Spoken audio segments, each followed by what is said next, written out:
Okay, let's go ahead and explain and look at number 3 and 4. So for number 3, my factors of 12 are going to be 1, 12, 2, and 6, 3, and 4. So looking at those factors, the ones that are going to add to 7 are going to be 3 and 4.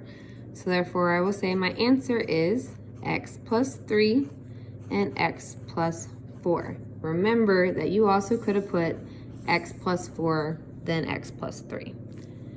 Then for number 4, my factors of 30, 1 and 30, 2 and 15, 3 and 10. Still found it? Nope. 5 and 6. There we go. 5 and 6. Okay? So therefore we have x plus 5 and x plus 6. And again, checking process helps us verify that we got those correct. So when you're factoring, there shouldn't be a reason why you get the problem wrong, because you can always just check your answer. If it doesn't multiply back out, something went wrong. Okay, so let's summarize what we've done so far. So we're finding factors of our constant that add to our middle term, or b. We can check our answers by multiplying out using the skills learned from Wednesday. And remember that factoring and multiplying are kind of like opposites. Okay. Now with these problems, everything we did was a positive middle term and a positive last term. Positive, positive, positive, and positive. So there's some patterns that we want to talk about.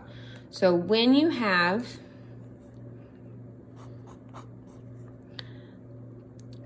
x squared plus bx plus c, when they're both positive, that means your factoring will always be x plus and x plus.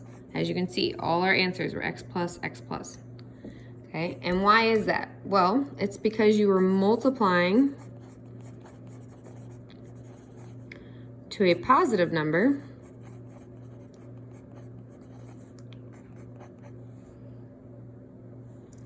and adding to a positive number.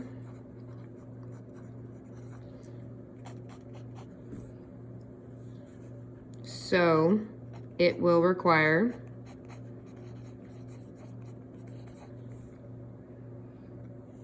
both numbers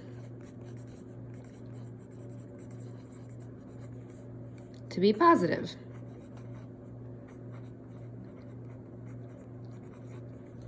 Okay. So when you have positive middle term and positive last term, you're multiplying to a positive, you're adding to a positive, so therefore both numbers are positive. Well, that's not always the case, so let's talk about the next types of problems.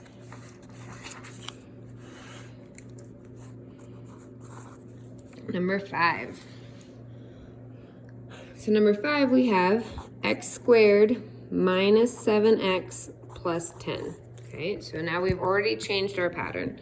Now we have a negative middle term and a positive last term.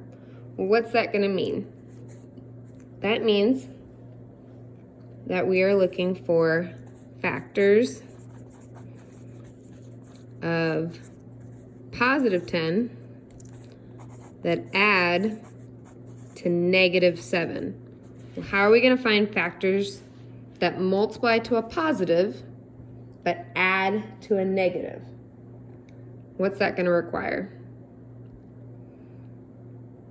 Well, it's going to require that both our numbers are negative, okay? Because a negative times a negative gives us a positive number, but a negative plus a negative stays a negative, okay? So let's think about those factors. So negative 1 and negative 10, negative 2 and negative 5. Well, this is going to be the one we want, because negative 2 times negative 5 is positive 10. Negative 2 plus negative 5 is negative 7. So therefore our answer is x minus 2 and x minus 5.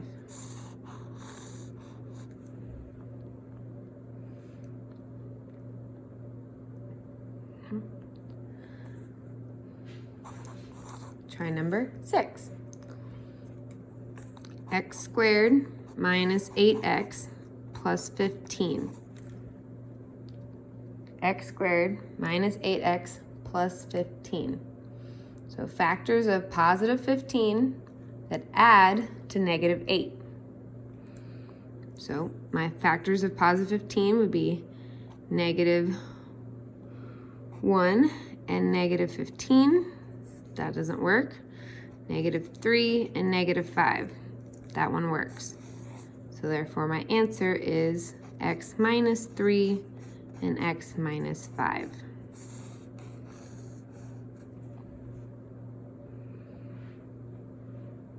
Okay, and again I can check. And when you check, you don't always have to write it down. You can just think about it. X times x is x squared. Then I'll get negative 5x and negative 3x, which will give me negative 8x.